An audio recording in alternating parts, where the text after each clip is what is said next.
The night sky over 7 was always the same.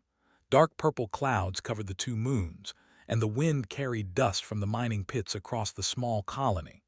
Park stood at the window of her workshop, watching the distant lights of the transport ships moving slowly through the atmosphere. She was 24 years old, born on Earth but raised on colony ships. She had never seen a real ocean or touched grass that grew from natural soil. But she had learned to find beauty in metal and wire, in the soft hum of machines, and in the satisfaction of fixing broken things. Her workshop was small but organized. Tools hung on the walls in neat rows. Half-finished projects covered her workbench, prosthetic limbs for injured miners, replacement joints for old farming machines, custom breathing filters for workers with damaged lungs. The colony needed her skills, and she was proud of her work, even if it was lonely work. Humans were rare this far from Earth. 7 was a frontier mining colony, home to maybe 300 people. Most of them were older workers who had spent their whole lives digging precious metals from alien soil. They were kind too, but they were tired people with tired eyes. They did not have much energy for friendship. Was about to close her workshop for the night when the alarm started screaming. The sound cut through the quiet like a knife. Red lights flashed along the ceiling of every building. Grabbed her emergency kit and ran outside, her heart beating fast. She had heard this alarm only twice before.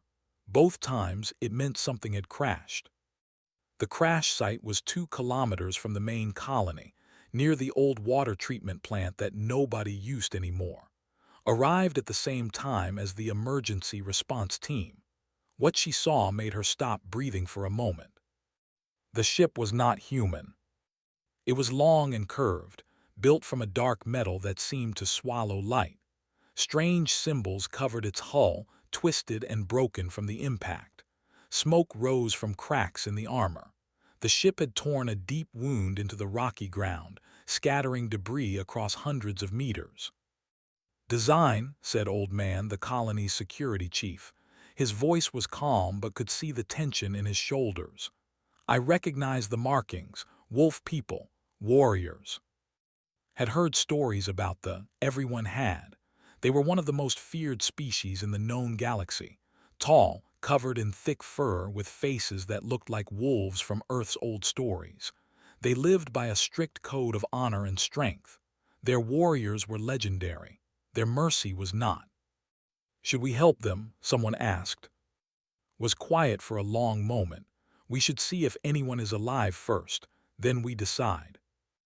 The response team moved carefully toward the wreckage. Followed, her emergency kit heavy on her back. She was not a soldier, but she was the best medic the colony had. If there were survivors, they would need her. The inside of the ship was dark and filled with smoke. Emergency lights flickered weakly along the floor, casting red shadows on the walls. Covered her mouth with her sleeve and moved forward. She could hear the others behind her, their footsteps careful and slow. The first body she found made her stomach turn. A warrior, massive even in death, lay against a broken wall. His armor was cracked open. His eyes stared at nothing, forced herself to keep moving. There were more bodies, 5 in total, scattered through the main cabin. All of them were adults, all of them warriors. Whatever had happened to this ship, it had happened fast and violent. Then heard the sound. It was small and weak, like a wounded animal trying to hide. It came from the cargo hold at the back of the ship. Pushed through a damaged door and found herself in a small storage room filled with broken containers and scattered supplies. And there in the corner she saw him. He was young, a cub maybe 8 or 9 years old by human standards. His fur was gray with patches of white, and his eyes were a pale golden color that reflected the dim light. He was curled into a tight ball, his arms wrapped around his legs, shaking with fear and pain. His legs felt her heart break when she saw them. They were crushed, bent at angles that no living thing should bend. Bones showed through torn fur. Blood pooled beneath him, dark and thick. "It's okay," whispered, kneeling down slowly. "I'm not going to hurt you." The cub showed his teeth, but it was not a threat. It was terror. He was too weak to fight, too broken to run. All he could do was wait for death. Reached out her hand, moving as slowly as she could. "My name is, I'm here to help. Can you understand me?" The cub stared at her, then slowly he nodded. "Good, I'm going to check your injuries, okay? I need to see how bad it is." She worked quickly but gently. The cub whimpered when she touched his legs, but he did not bite or scratch.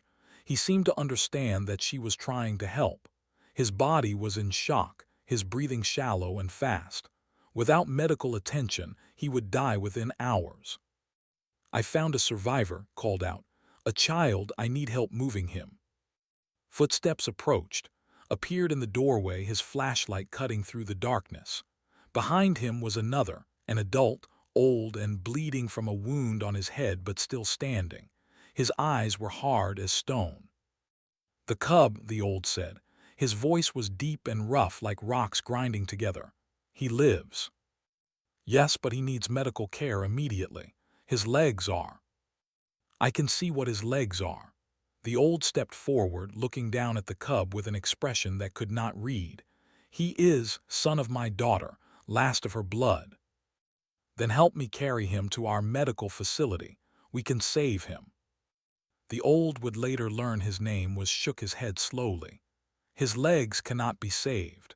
Among our people, a warrior who cannot walk is not a warrior. He is a burden, a shame." Felt cold anger rise in her chest. "He's a child." "He is, our laws are clear.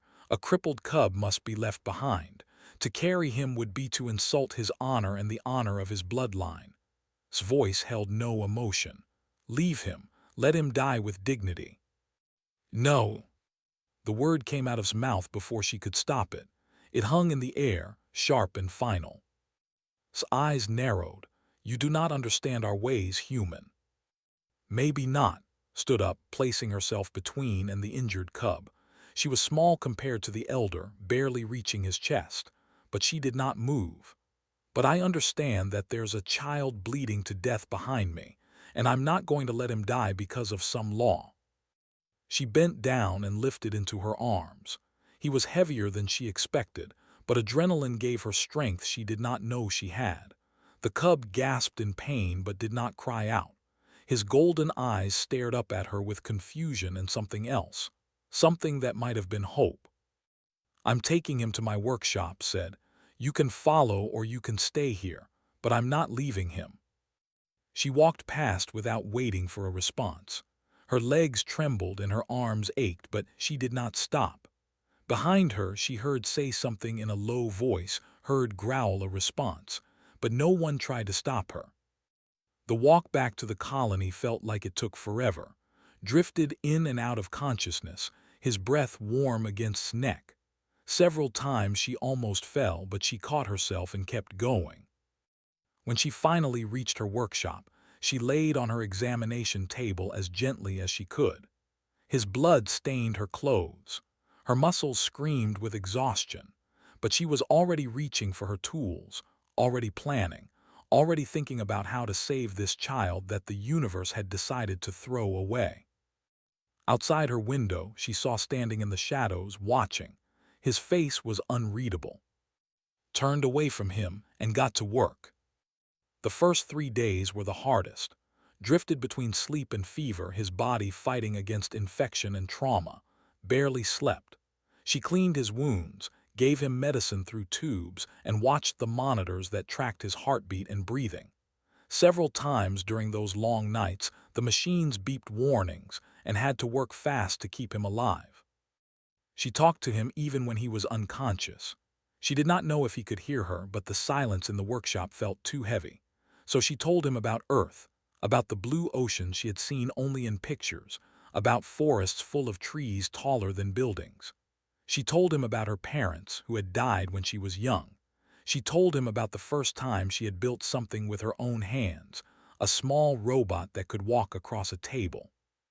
"You're going to walk too," she whispered to him on the 3rd night when his fever was at its worst.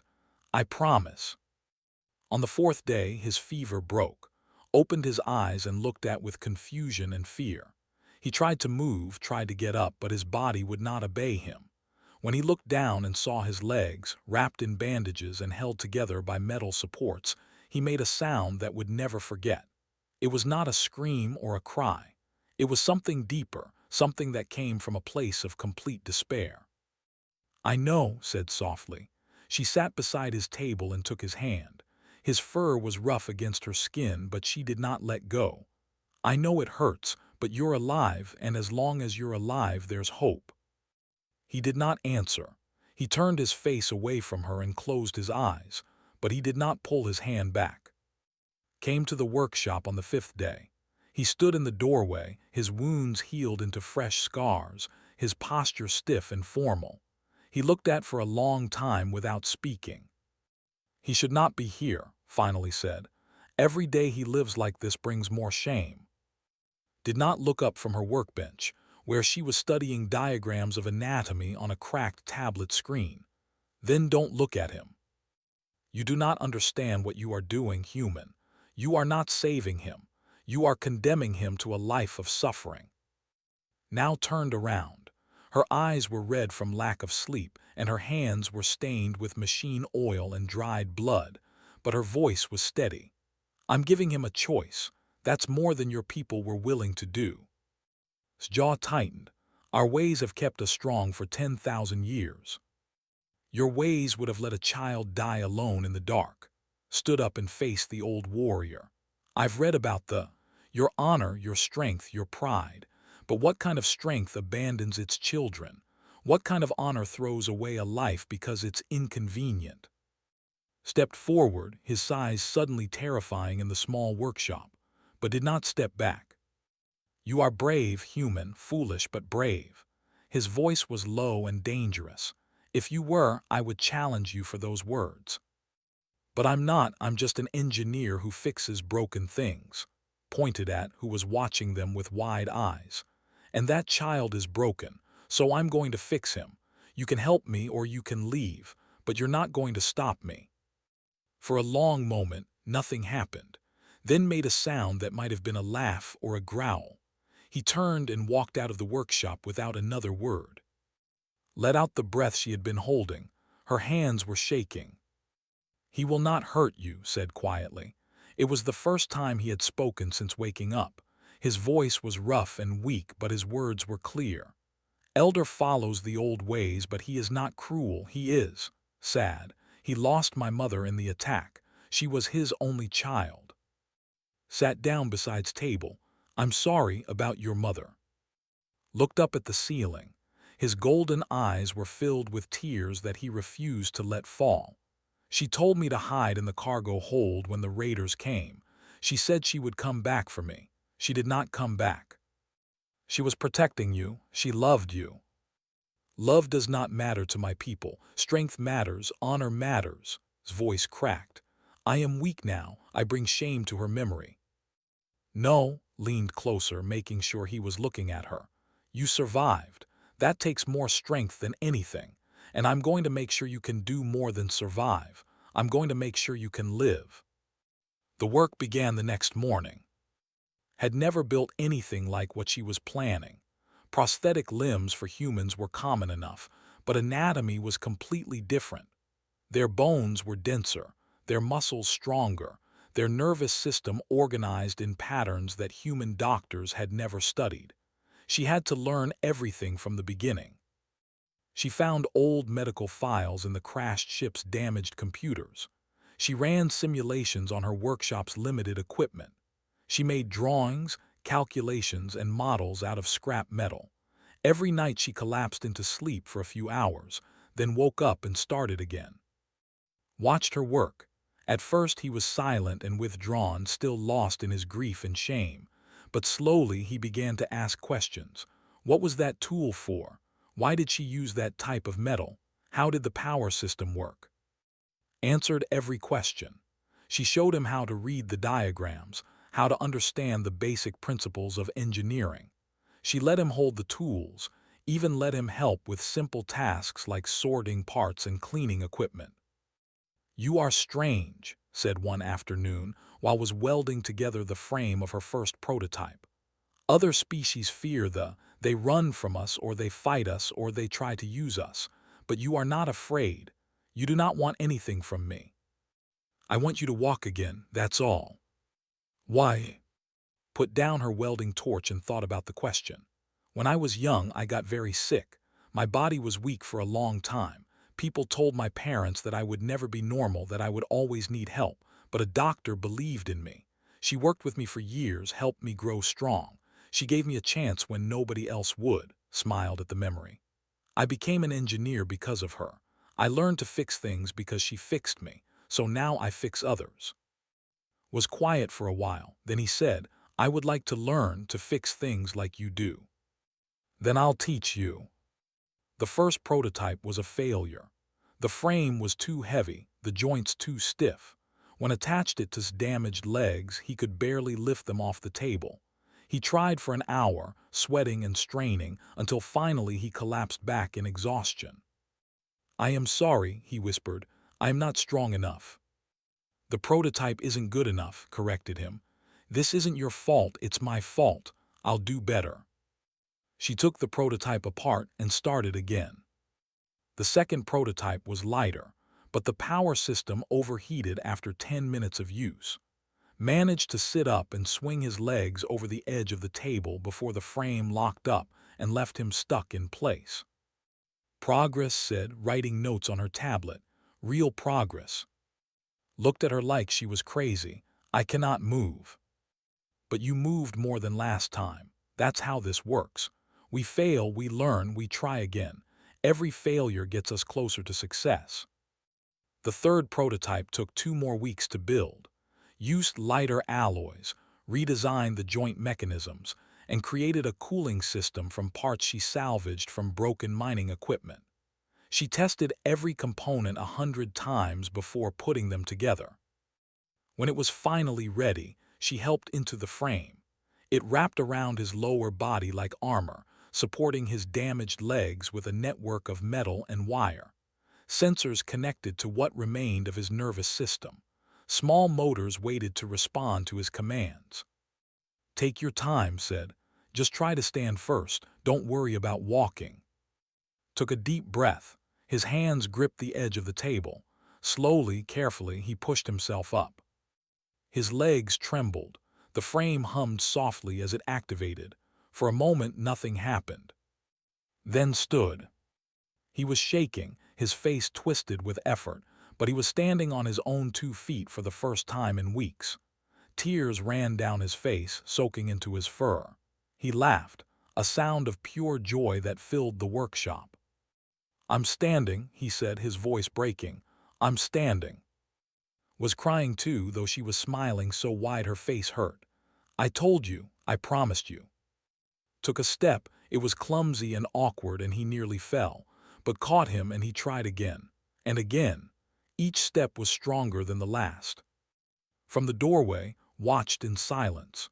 His old eyes were wet, and his hands were pressed against his chest in a gesture that did not recognize. It was, she would learn later, the sign of deepest respect. That night, after had exhausted himself with walking practice and fallen asleep on the examination table, approached.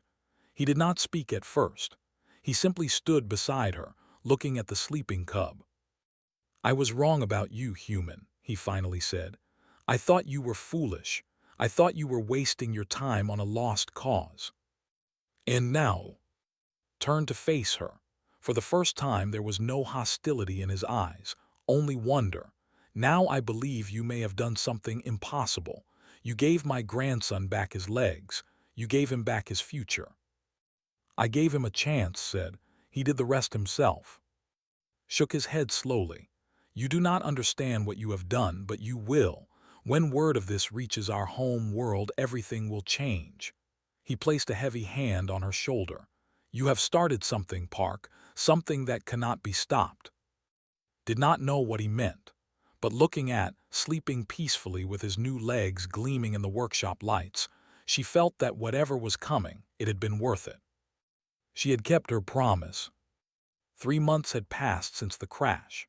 The purple sky of 7 had become familiar too, and the small human colony had become something close to home.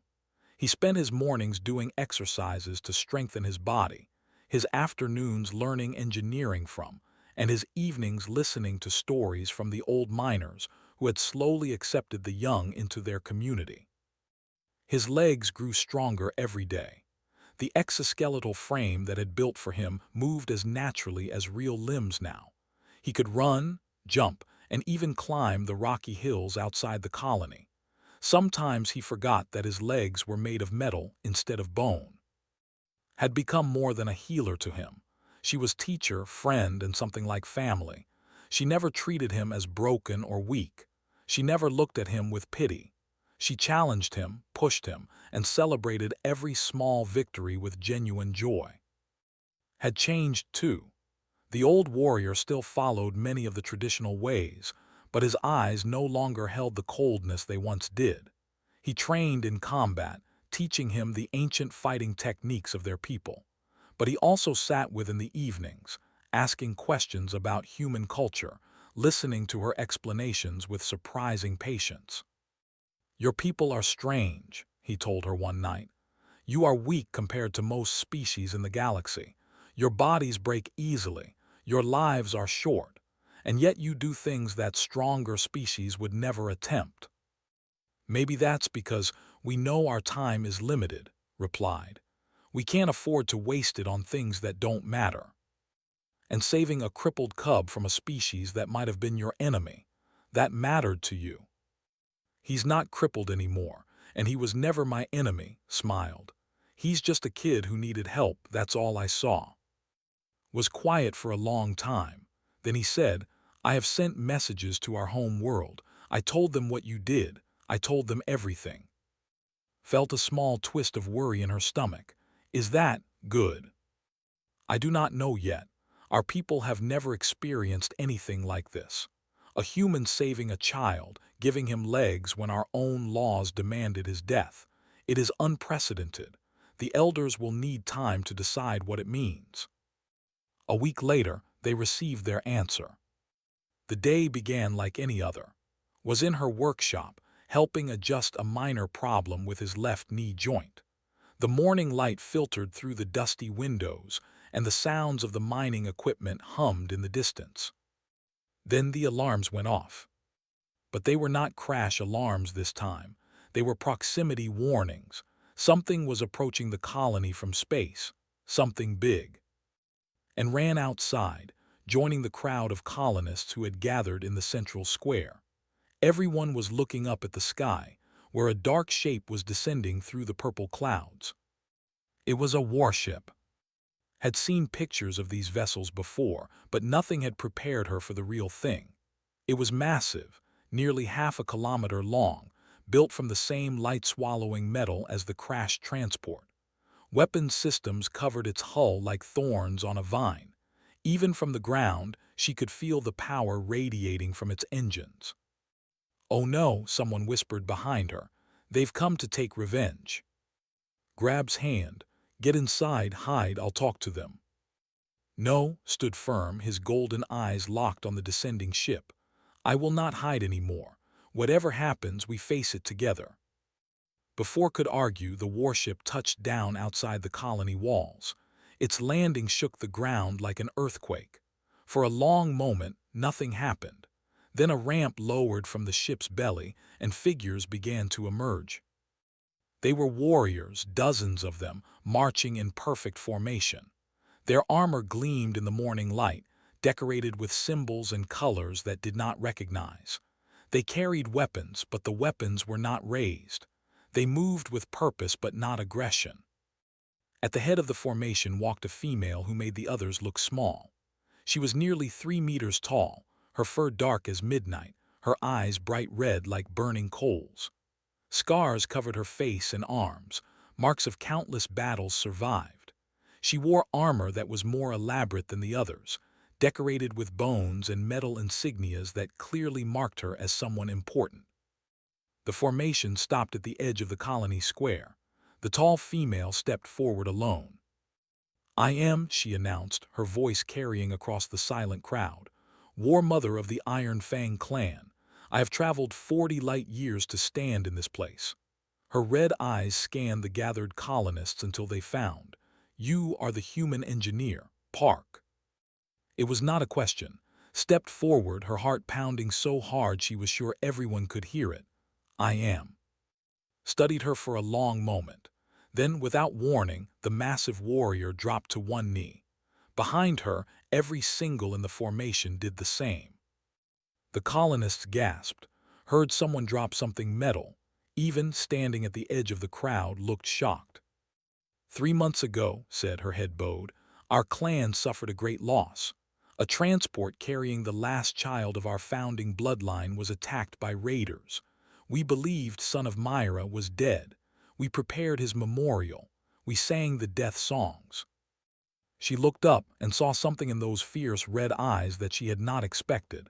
Tears. "Then we received word from Elder. He told us that the cub lived. He told us that a human female, with no obligation and no reward, had our ancient laws to save him.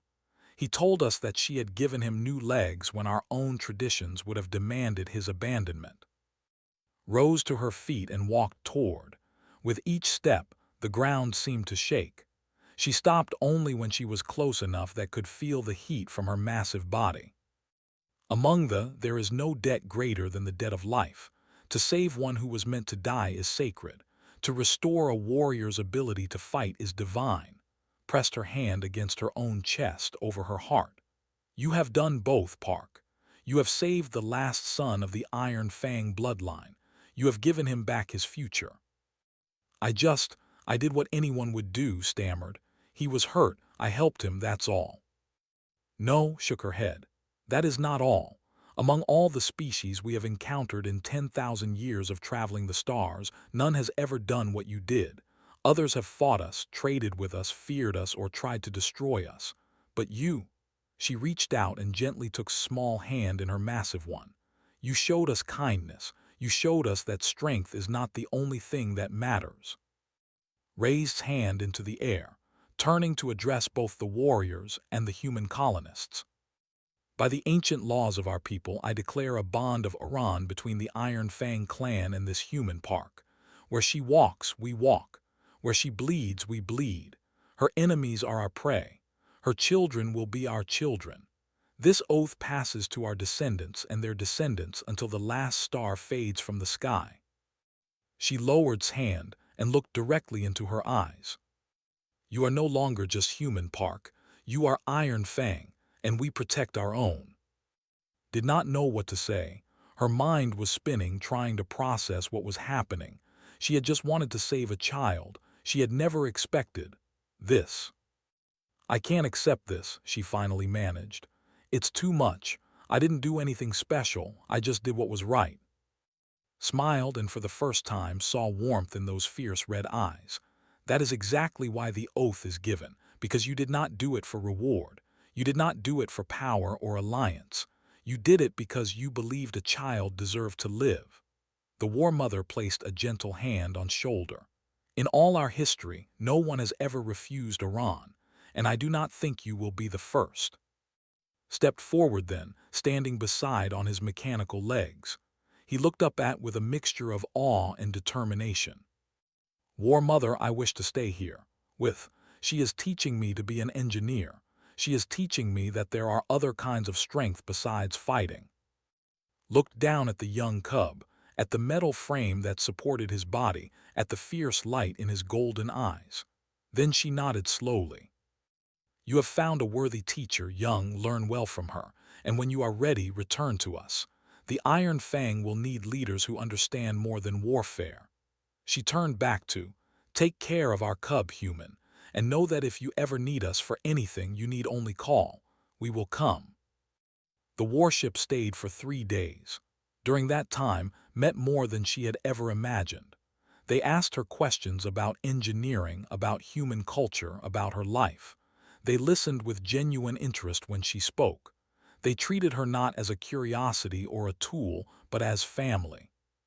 When finally departed, she left behind a communication device linked directly to the Iron Fang flagship.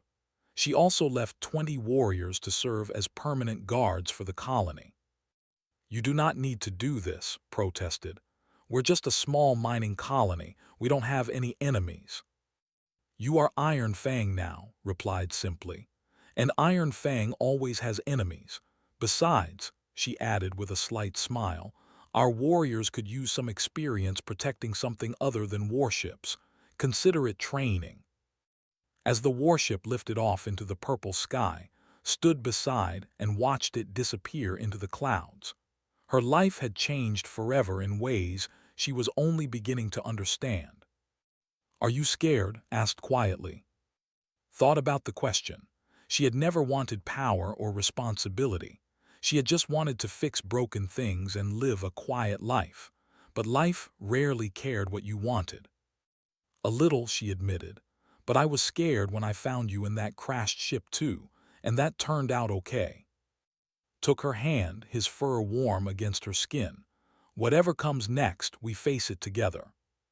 Squeezed his hand back. "Together," she agreed. In the distance, the guards were already setting up defensive positions around the colony. The miners watched them with a mixture of confusion and amazement. Old Man was trying to offer them coffee, which they accepted with grave politeness. A new chapter was beginning, and had no idea where it would lead. But for the first time in a long time, she was not alone. 3 years had passed since the day declared Iran. 7 was no longer a forgotten mining colony at the edge of known space. It had become a meeting point between humans and a place where two species were learning to understand each other. Trade ships came and went regularly. Engineers from both worlds worked together on projects that neither could have accomplished alone. Was 30 now. Her workshop had grown into a proper facility with multiple rooms and advanced equipment. She still fixed broken things, but now she also taught others. Human and engineers worked side by side under her guidance, creating medical prosthetics, mining equipment, and tools that combined the best ideas from both cultures. Had grown into a young warrior. He was tall now, nearly as tall as an adult, though still young by their standards. His mechanical legs had been upgraded several times, each version better than the last. The latest design was sleek and powerful, painted in the red and silver colors of the Iron Fang clan. He could outrun most natural-born and outfight many warriors twice his age. But he had not forgotten his lessons. He spent as much time in the workshop as he did in the training yard. He learned to build as well as destroy, to create as well as conquer. The other thought this was strange, but they respected him too much to question it openly. Had become an unofficial ambassador between the colony and the home world. His messages helped explain human culture to his people, smoothing over misunderstandings before they could become conflicts. He was old and tired, but he found purpose in this work. The 20 guards that had left behind had become part of the community. They learned to drink coffee with the miners, to play cards with the transport pilots, and to tolerate the strange human habit of shaking hands instead of showing teeth. In return, they taught the humans their songs, their stories, and their fighting techniques. It was a good life, a peaceful life. Should have known it would not last. The Directorate ships appeared without warning on a cold morning in early spring.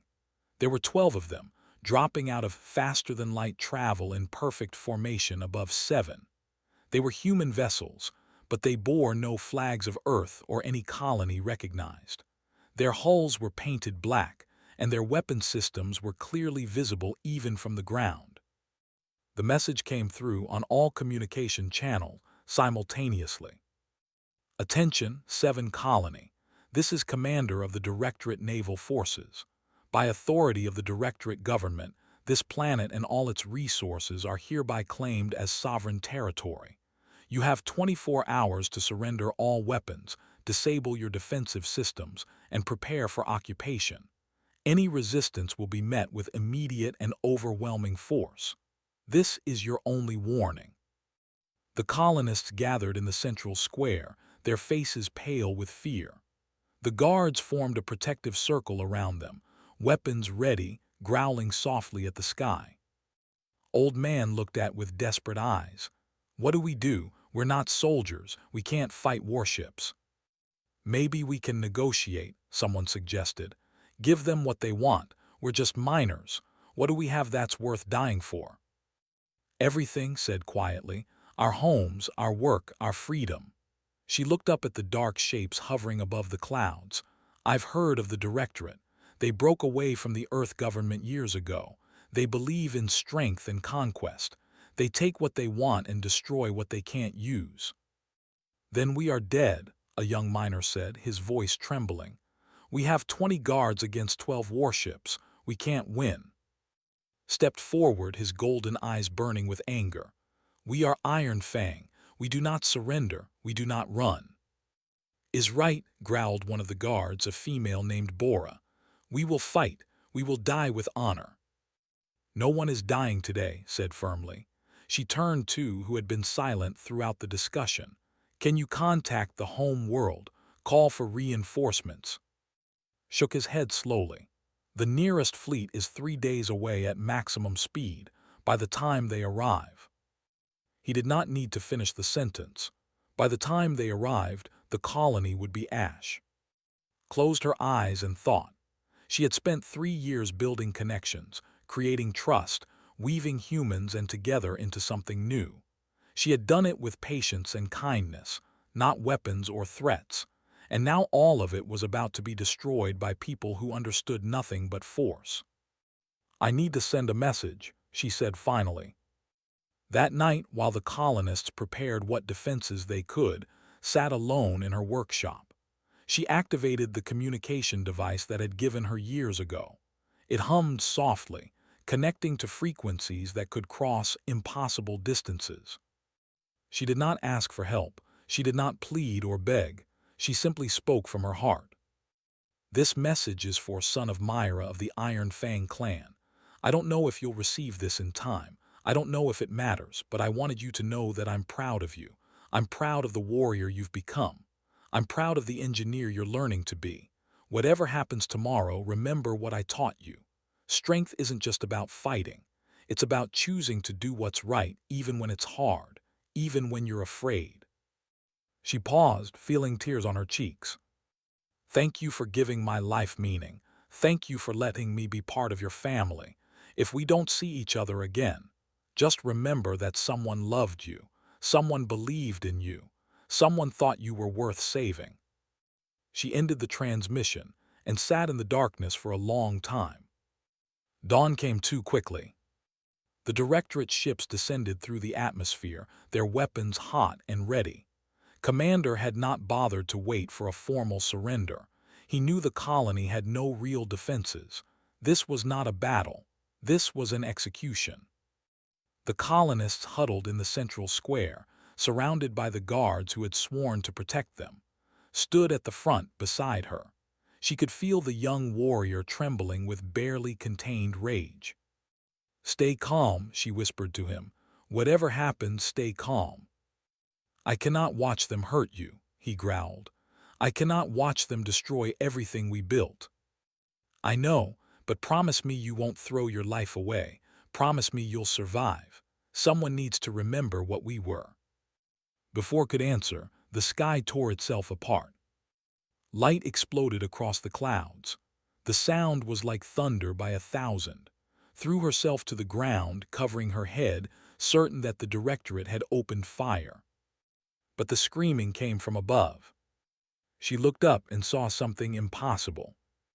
Ships were dropping out of faster-than-light travel directly above the colony. But they were not Directorate ships. They were warships, dozens of them, hundreds of them, filling the sky like a sudden storm. Their hulls were painted with different colors and symbols, representing clans that had never seen before. And at the center of the fleet, larger than all the rest, flew a flagship she recognized. The Iron Fang's greatest vessel, the Eternal Hunt. A voice boomed across all communication channels, drowning out Commander's panicked orders. This is War Mother of the Iron Fang clan. To the vessels threatening this planet, you have made a terrible mistake. The fleet moved like a living thing, surrounding the Directorate ships in moments. Where there had been 12 human warships, now there were 300 vessels. The difference in power was almost laughable. Commander's voice crackled through the communication system, trying to sound confident but failing. "This is a human matter. They have no authority here. Withdraw immediately or face consequences."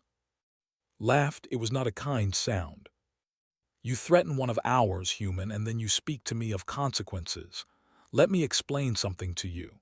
The female you were about to attack is Iron Fang. She wears our mark. She holds our oath.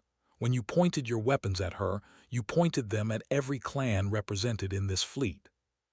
The communication channel crackled with silence. "She is not just human," continued. "She is the woman who saved our blood when our own laws demanded his death. She is the woman who gave legs to the crippled. She is the woman who taught us that strength without mercy is worthless." Her voice dropped to a dangerous growl. "And you thought you could touch her." One of the Directorate ships tried to run. It made it approximately 3 seconds before 5 vessels opened fire simultaneously. The ship vanished in a ball of flame. "That was your only warning," said calmly. "Surrender now or join your friend." The remaining Directorate ships surrendered within 30 seconds. When Shuttle landed in the colony square, was waiting. The War Mother descended the ramp with at her side, Young, who had somehow received her message, and convinced 5 allied clans to join the rescue fleet. "You came," whispered, her voice breaking. "I didn't ask for." "You didn't have to ask," knelt before her just as she had 3 years ago. "You are Iron Fang. You will always be Iron Fang, and we will always come." Behind her, hundreds of warriors raised their voices in a howl that shook the ground. It was a sound of triumph, of loyalty, of a debt that could never be fully repaid. Embraced tightly, his mechanical legs clicking softly against the ground. "I told you," he said, his voice thick with emotion. "Whatever comes next, we face it together." Held him close and wept. Above them, the fleet held position, a wall of protection that no enemy could breach. The Directorate prisoners were taken into custody. Commander would face justice for threatening a member of the clans. The message spread across the galaxy within days. The small human colony on Seven was under protection.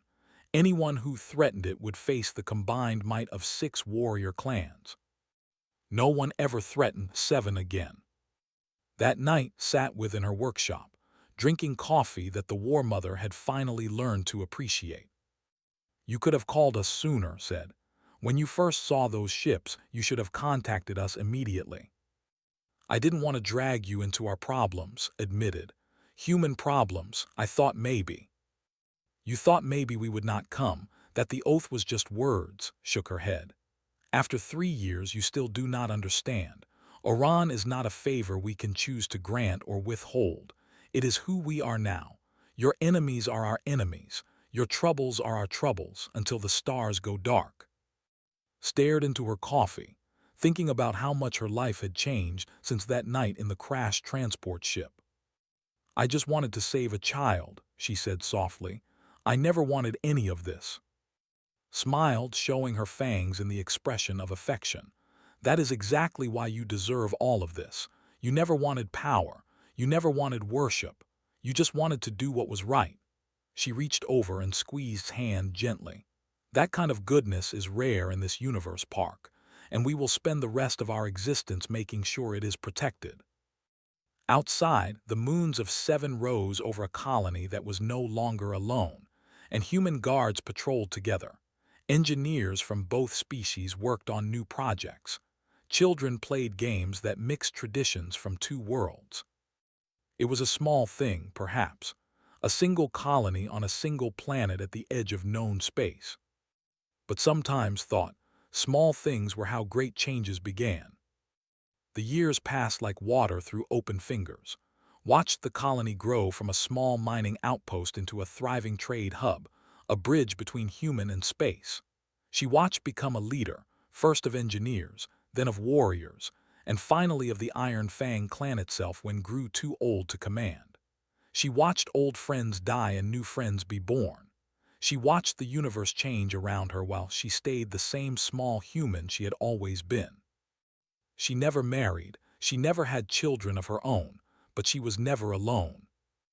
Cubs called her grandmother Wolf, a title that made her laugh every time she heard it.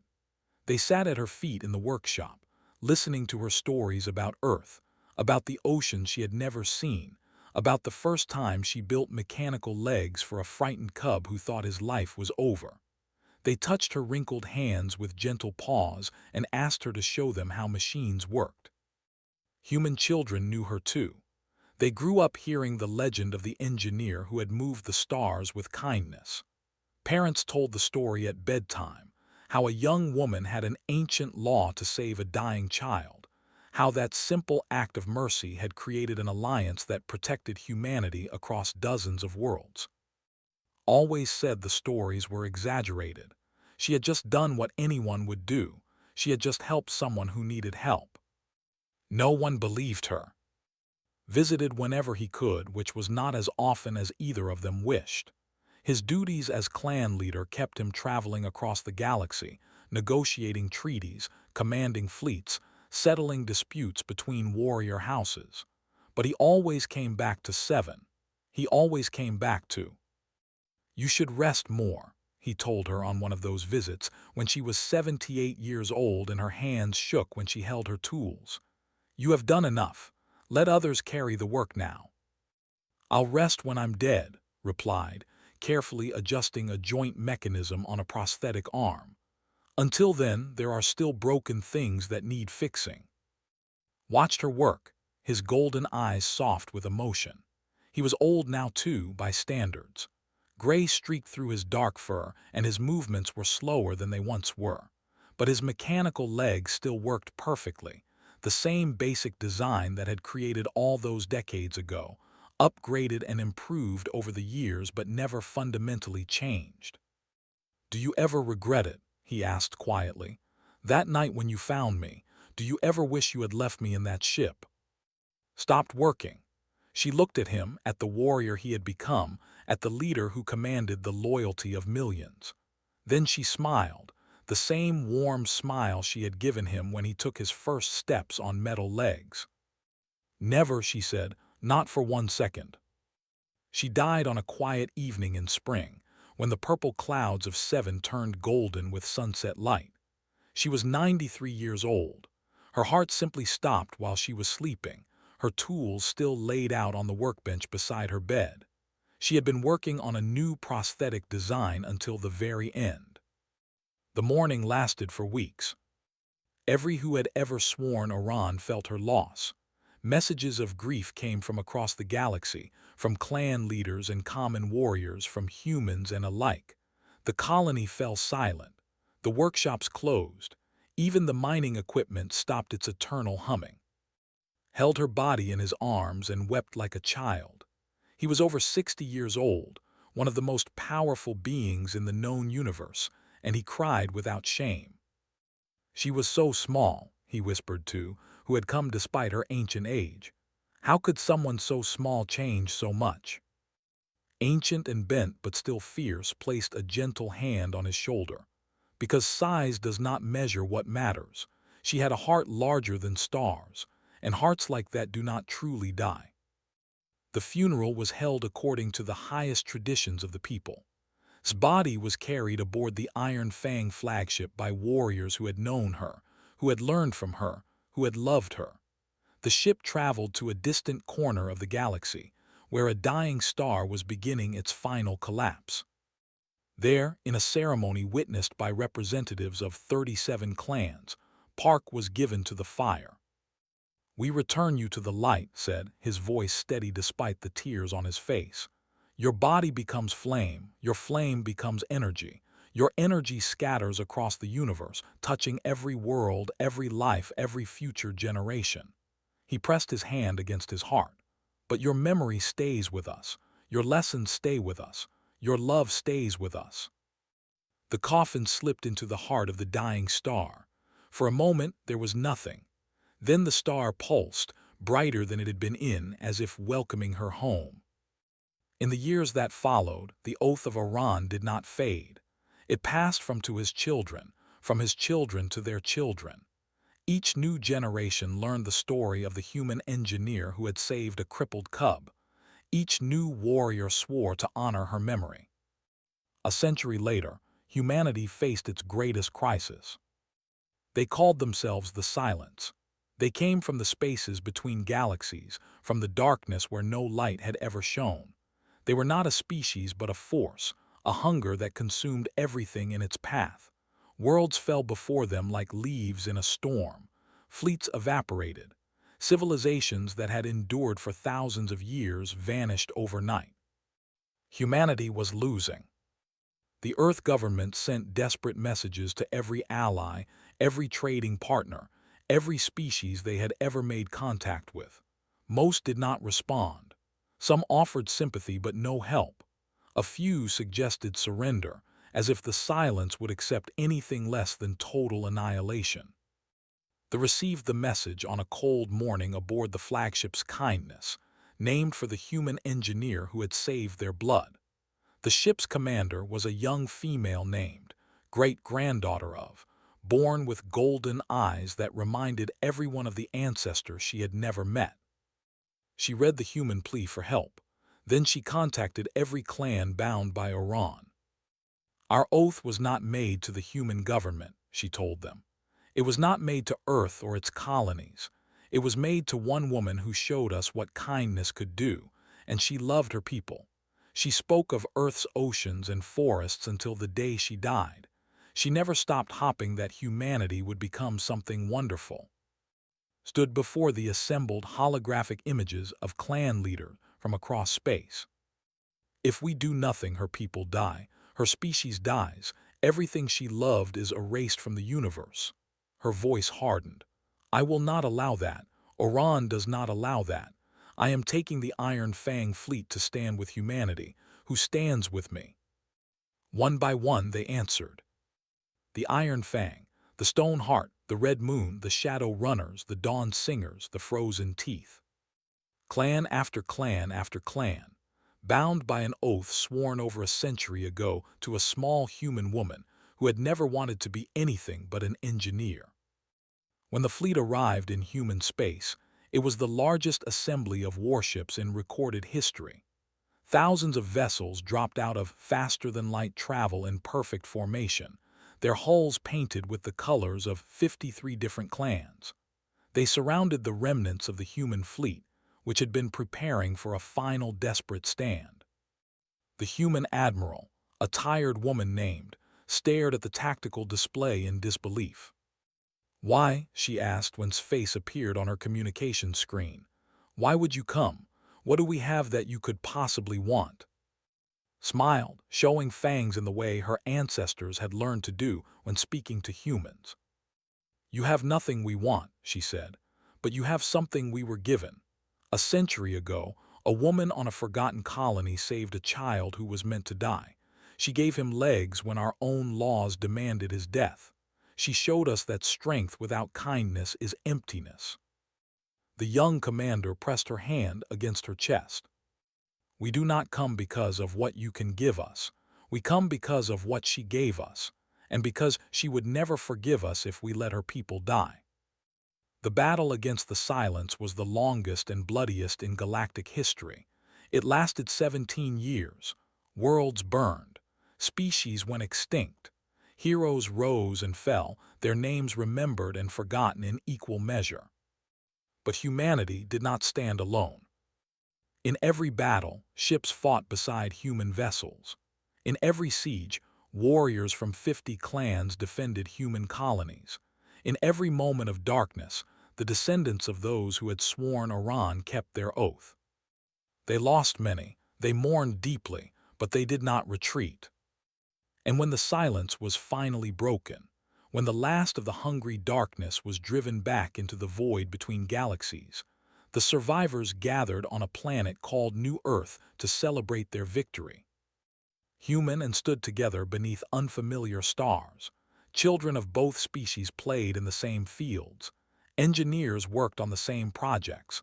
Warriors trained in the same yards. Commander spoke at the ceremony, her voice carrying across a crowd of millions. We do not stand here because of treaties or politics. We do not stand here because of trade or territory. We stand here because of one small woman who did not care about any of those things. She raised her hand toward the sky, where a new star had been named Light. She saved a child, that is all. She saw someone broken and she chose to help. She did not know what it would become. She did not know that her kindness would echo across a century and save an entire species. She just did what was right. Lowered her hand and looked out at the assembled crowd. Humanity will forget 1,000 conquests, but they will never forget a single act of kindness. She smiled, the same warm smile that had been passed down through generations of those who remembered. That is what she taught us. That is what we carry forward. That is what we will never forget. Across the planet, across the galaxy, across the reaches of known space, the descendants of those who had sworn Oran raised their voices in the ancient howl of remembrance. For the woman who gave legs to the broken. For the woman who taught warriors to be kind. For Park, who only ever wanted to fix broken things. Her light scattered across the universe, touching every world, every life, every future that she had made possible. And the oath continued, as it would continue, until the very last star faded from the sky.